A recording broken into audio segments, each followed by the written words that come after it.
আসসালামু আলাইকুম রহমতুল্লাহ। বন্ধুরা, আশা করি সবাই ভালো আছেন। আরেকটি নতুন সমস্যা নিয়ে আপনাদের সামনে হাজির হইলাম।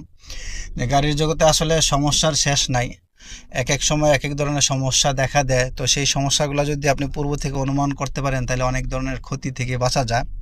তাছাড়া নিজে জেনে রাখার জন্য এবং জানার জন্য হলে অনেক কিছু শিখতে হয় বা জানতে হয়। তো আজকে এরকম একটি সমস্যা নিয়ে আপনাদেরকে জানাবো যে এই সমস্যাটা কি থেকে মনে হয় বা কী হইতে পারে আপনাদের ধারণা। তো এটারই আপনাদের একটু ধারণা দেওয়ার চেষ্টা করব। ঠিক আছে, তুই যে দেখেন আমি গাড়ি চালাচ্ছি, হ্যাঁ এখন কিন্তু স্লো চালাচ্ছি, তো স্মুথলি কিন্তু না আছে। কিন্তু একটা জিনিস খেয়াল করে দেখেন, আমি যখন গাড়িতে ব্রেক করব দেখছেন একটা আওয়াজ হয়েছে। ব্রেকে চাপ দিলে খটখট কিন্তু একটা আওয়াজ হচ্ছে। কিন্তু এই সমস্যাটার কারণ কি? এই সমস্যাটার কারণ কি? একইভাবে দেখেন আমি যখন ব্রেকে যাচ্ছি, ব্রেকে যাওয়ার পরে ব্রেকে যাওয়ার পরে যখন এই যে ব্রেক করলে কিন্তু আওয়াজটা হয়, অথবা গর্তে পড়লে কিন্তু এই আওয়াজটা হতে থাকে। হ্যাঁ, তো এটার মূল সমস্যাটার কারণ কি?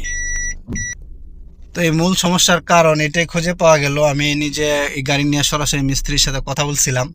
তো সমস্যাটা বলছে আপনার সাসপেনশনের সমস্যা, অর্থাৎ চাকার নিচে যে সাসপেনশন আছে ওই সাসপেনশনের সমস্যা, হ্যাঙ্গার বুশের সমস্যা। হ্যাঙ্গার বুশ ক্ষয় হওয়ার কারণে কিন্তু এই সমস্যাটা হচ্ছে। তাই আপনাদের যখন কখনো যদি এরকম সমস্যা হয়, একটা হচ্ছে সিবি জয়েন্টে যদি সমস্যা থাকে, তা আপনার গাড়ি ডাইনে বামে যখন ঘোরাবেন তখন হচ্ছে সিবি জয়েন্টে সমস্যা করবে। অথবা যদি রিং রোডের সমস্যা থাকে, চাকার ডাইন পাশ থেকে মানে কিস কিস এগুলো আওয়াজ করবে, এগুলো হচ্ছে একটা সমস্যা। কিন্তু আপনি যদি এই যে এই ধরনের সমস্যা পান, দেখছেন খট করে আওয়াজ করছে, অথবা গর্তে পড়লে ধপাস ধপাস আওয়াজ হয়, তাহলে এটার মূল সমস্যা হয়েছে আপনার সাসপেনশন। তাই আপনি খুব দ্রুত এই কাজগুলো করায় নেবেন, কারণ সাসপেনশন মানে চাকার বডির সাথে জড়িত। বেশি সমস্যা হলে চাকা ওইখান থেকে খুলে পড়ে যাবে, আপনার বড় ধরনের একটা দুর্ঘটনা হতে পারে। তাই কাজগুলো দ্রুত সারায় নেবেন। হ্যাঁ, তো এই ছিল সমস্যাটা আপনাদের সাথে তুলে ধরলাম। আশা করি আপনাদের বাস্তব জীবনে এটা কাজে লাগবে।